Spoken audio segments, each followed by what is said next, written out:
Kaixo ikusentzule eta ongi etorri egunez egun programara. Gaur kontan Iñaki Bartzena daukagu gure artean.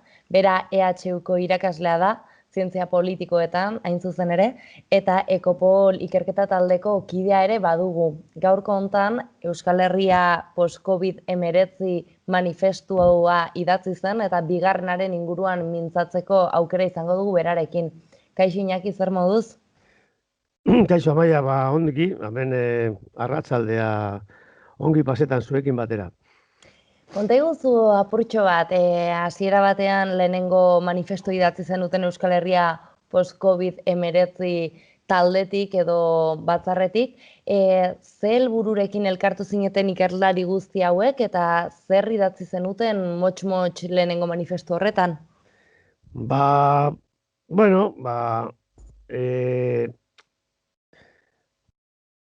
Pandemiaren etorrerarekin, unibertsitateko munduan normala denez, sortu zen olako, kezka handi bat, zer, horren aurrean ikerlari edo zientzilari edo, akademia edo unibertsitateko mundu hortan, zemotako, ekarpen egin ziteken, egoeraren aurrean, ez? Eta,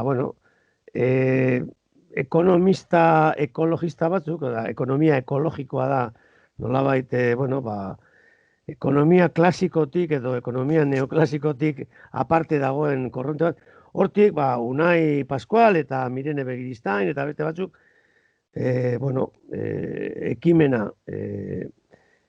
ekimenari hasiera eman zioten, eta hor, beste batzu, sumatu ginen, nolabait gure ekarpenak egiteko, ez? Orduan, joan den apirilean egin zen lehenengo manifestu bat, eta oso arrakastatua izan zen, ez? Jendeak, bai Euskal Herriko Unibertsitatean, edo Mondragon Unibertsitatean, edo Deustun, edo Iparraldeko Unibertsitatean ere bai, eta Euskal Herritik kanpo dauden Euskal Unibertsitarien artean oso harrera ona izan zuen, jendeak ikusi zuen aproposa zala egiten genuen nolabait iradokizuna edo reflexioa, eta hori, lortu zen, komunikabidetan asko eztabaidatu zen, artikulu pilo bat egin zen, 800 bat ikerlari eta irakasle unibertsitarioek sinatu zuten, eta gero, hortaz aparte, 200 piku elkarte eta 3000 piku hankabiko kaleko jende arrunta bebai. Eta helburu nagusiak edo zeintzuk ziren? Guk, manifestu baten ezin duzu denetaz hitz egin, ez? Aukeratu behar dituzu zeintzu diren gai nagusiak. Hemen, esan dizudan moduan, erreflexio hau ekonomia ekologikotik edo ekonomia nolabait arlotik etorri zen, eta orduan aukeratu ziren nolabait 5 puntu edo 5 arlo edo 5 ardatz nagusi, nolabait gure pentsamoldea edo gure kezkak agertzeko. Lehenengoa zen,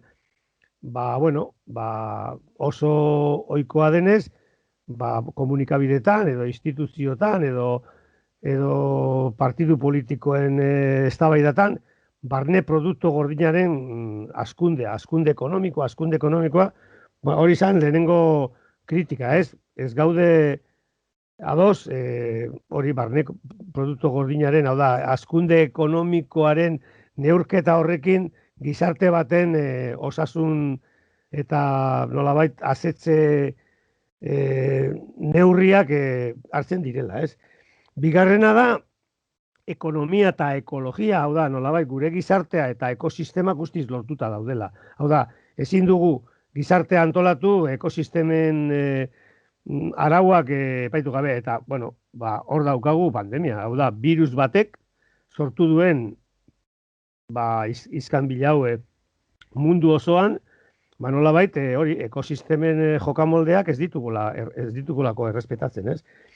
Gero, hirugarren aspektua zen, fiskalitatea, ez? Nolabait, gure gizartea mantentzen da, langileek eta errentadunek nolabait bere lanaren parte bat emate dutelako, eta esate dut langileek, zeren gure gizartean, zoritxarrez, enpresariek eta gehien kobratzen duten horiek oso gutxi ematen dute, ez? Oso gutxi aportatzen dute, baina nolabait planteatzen dugu egoeraren aurrean fiskalitate aldaketa bat eman behar dela, ez? Nolabait gizarteak behar dituen aurrekontuak, osasungintza edo hezkuntza edo garraioak edo bestelako arlo komunitarioak asetzeko, behar ditugu errentaren edo fiskalidadearen aldaketa bat, ez? Laugarren puntua zan, nolabait, lehenengo puntuari loturik, ez? Ikusten dugu, nola, pandemia egoera hontan, jarraitzen dira planteatzen, egitasmo, azpiegiturak, abiaduraldiko trenak, ez dakit, hidrogenoari lotutako plan izugarri aldiak, hori pentsatzen dugu ameskeri badala, da, ezin dugu jarraitu pentsatzen gure gizarteak behar dituen aldaketak hortik datozenak, ez? Bueno, hori nolabait azpiegitura handiak eta garraio bideak eta hori pentsatzen dugu guztiz aldatu behar dela, da, ziaboga bat eman behar dugula gai horien inguruan.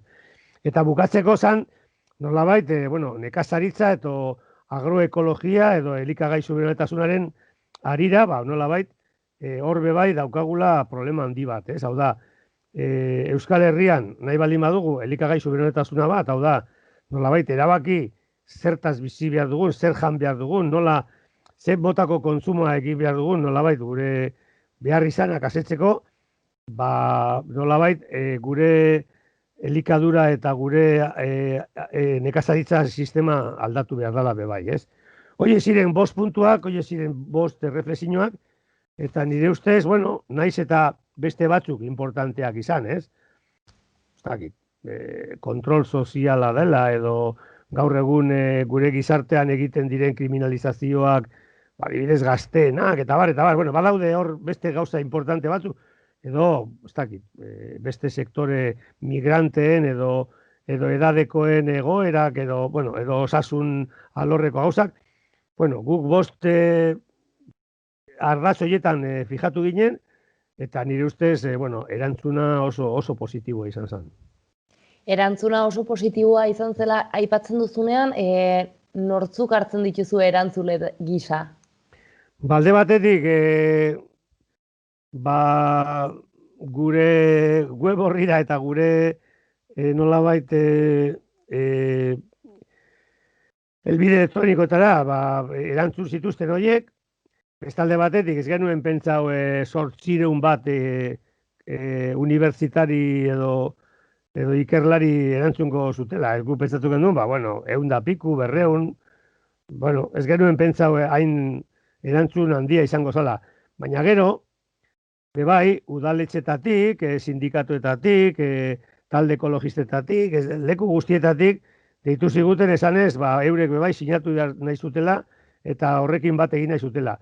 Eta ere gehiago, jende asko, komunikabidetan irakurri zuen pertsona horrek, bai, pertsona normal, gu bezalako pertsona normal batzuk, kaletar batzuk esan ziguten, eurek bai atxekimendua eman nahi zutela, eta orduan zabaldu genuen, posibilidade hori bai, jende normalak laguntzeko, eta 3.000 lagunek sinatu zuten. Orduan, hori nire ustez oso erantzun positiboa da.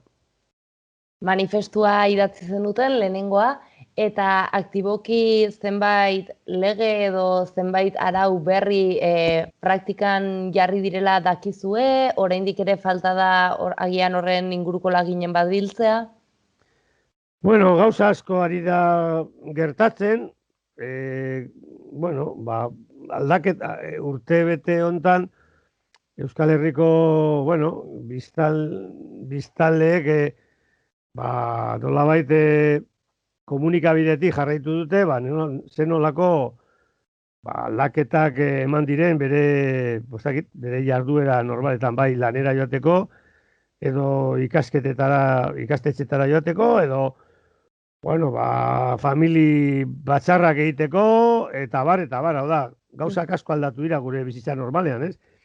Baina nolabait esan da, nire aburuz, hau da nire interpretazio partikularra, dana egiten ari da modu oso vertikalean, ez? Nolabait, bueno, bai Nafarroan, bai erkidego autonoman, edo bai iparraldean, bueno, badaude hor nolabait politikoki demokrazia ordezkagarriaren arabera, aukeratutako instituzioak eta oso respetagarriak dira, baina, karo, egoera honetan, gauzak ezin dira dekretuz eta komunikabidetatik egunero komentatzen digute gobernuak egiten duena, baina gure gizartean gobernu eta instituzio politiko eta parte langileak daude, emakumeak daude, gazteak daude, eta bere elkarteak dituzte eta bere instituzioak dituzte ere bai.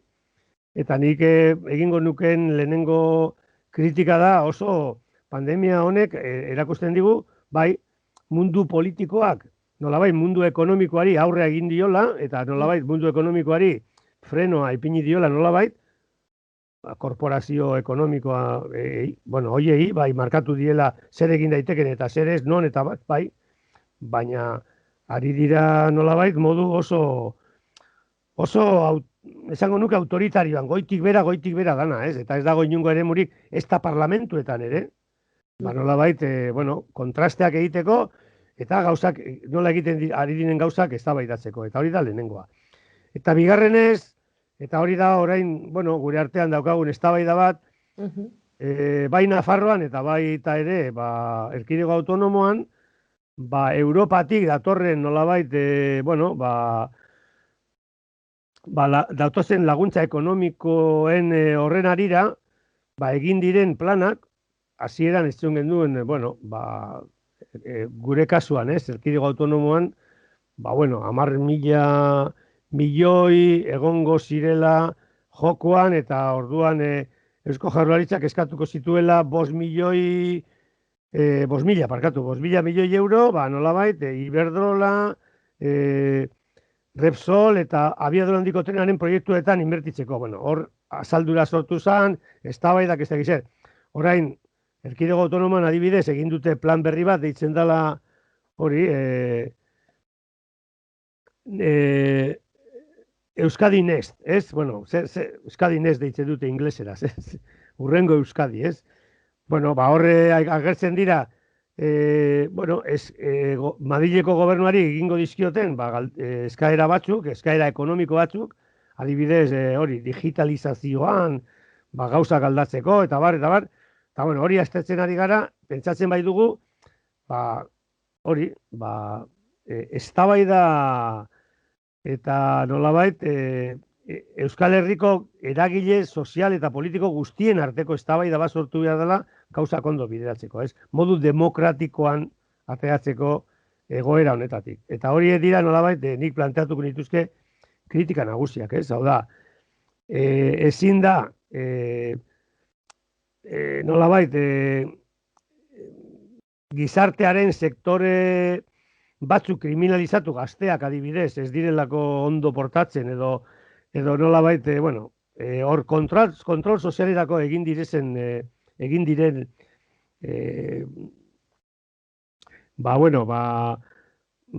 zaioak eta nolabait adibide asko daude, gertatu diren gauzak, ez? Baina gero bebai, ikuspuntu ekonomiko batetik ikusten diren irtenbide horiek ezin dira bebai modu jerarkiko, vertikal edo autoritario batetik planteatu, hau da. Baldin gaude gizarte demokratiko baten, gizarte honetan gauden guztion artean eztabaidatu behar dugu, eztabaidatu, esaten dut. Gero erabakiak hartu behar dituztera, baina eztabaidak, egon behar dire eztabaida zabalak eta eztabaida irekiak, gardenak eta demokratikoak, eta hori faltan botatzen dugu. Eta horretarako espazio horik ikusten duzu etorkizun hurbilera begira, ez dakit gobernuarekin, izan Nafarroako gobernuarekin edo Euskadikoarekin harremanetan jartzen saiatu zareten gutxienez? Hor bebai, ezin dut hitz egin inoren izenean. Nik hitz egiten dut nire izen pertsonalean, parte hartzen dut ekimen honetan, baina nik esango nuke burrukatu barik ez. Hau da, ez bada presioa, ez badira aktibatzen sindikatuak, gazteak, eskerreko partiduak, unibertsitarioak, emakumeak, feministak, ekologistak, ez badira aktibatzen, eztabaida publiko, garden, demokratiko, zabal hori egiten, ez da egingo. Ez dakit, naiz eta burrukatu, naiz eta nolabait presioak egin lortu daiteken edo ez, baina presio barik ez da ezer lortuko. Eta nik esango nuke, nolabait perspektiba ekonomikoa lehen komentatu dudana, ez? Bost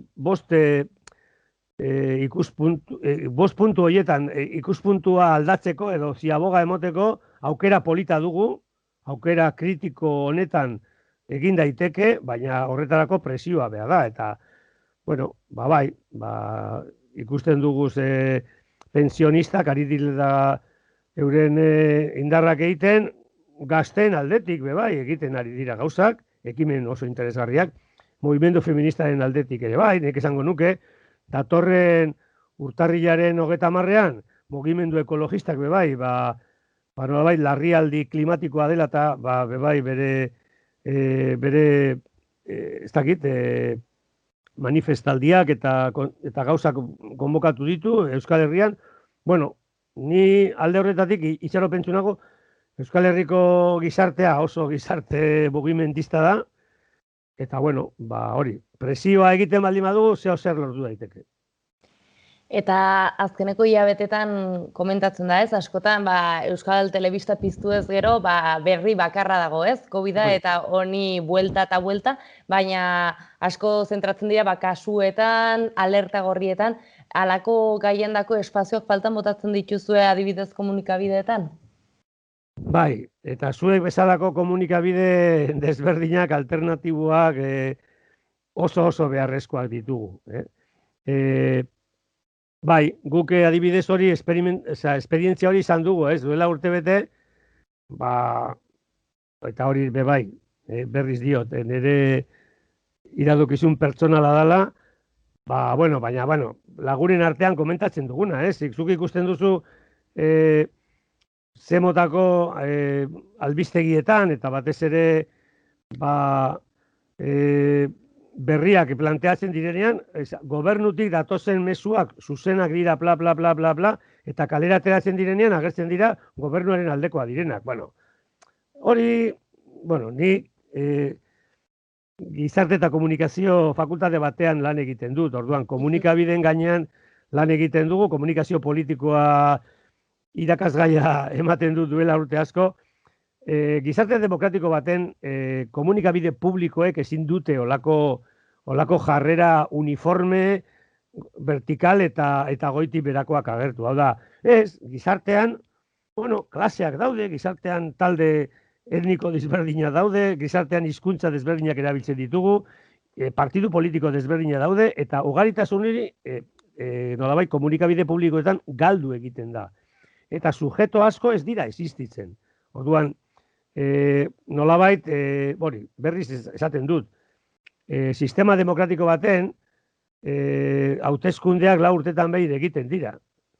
Baina horrek ez du esan nahi, hauteskundeak irabazi ezkero eta gobernu bat osatu ezkero, nolabait gizartearen eragile guztia desagertzen direla zure partiduak kendu ezik. Hori ez da gizarte demokratiko bat. Orduan, pandemiaren urte honetan, nik uste dut, ikusi edo sentidu edo igerri egin dugula, nolabait komunikabideen erabilera oso partziala, oso nolabait kontrol sozialerako parametroekin, eta baita ere beldurra, eta nolabait goitik berako, ez dakit, eskolako maisu satarren mezu horiek, mezu nolabait intimidatorioak, hori gizarte demokratiko baten mesederako ez da. Ea poliki-poliki joaten garen, bertze gizarte bat sortzen eta eraikitzen, eta informazio gehiago jaso nahi duenarendako edo honen inguruan gehiago sakondu nahi duenarentzat, ze aukera daude? Hori guk gure ekimenari deitu genuen Euskal Herria post-COVID-19, Eta zuk klikatzen baldin baduzu EH post-COVID-19 aurra agertzen da gure web orria, hor nahi dutenek sinatu dezakete gure manifestuak, eta hor daude bebai mesua bidaltzeko aukera, orduan hori, Euskal Herria post-COVID-19, eta horretan nahi duenak partu hartu dezake. Plazerra Iñaki zurekin mintzatzea, ea beste batean ere luze hitz egin dezakegun beste gai baten inguruan, eta mila esker. Bale, Amaia, eskerrik asko eta nahi duzuen arte. Gu badakizue, zuek bezalako komunikabideak behar ditugula gure mezuak zabaltzeko. Eskerrik asko zuei ere. Aio. Txau.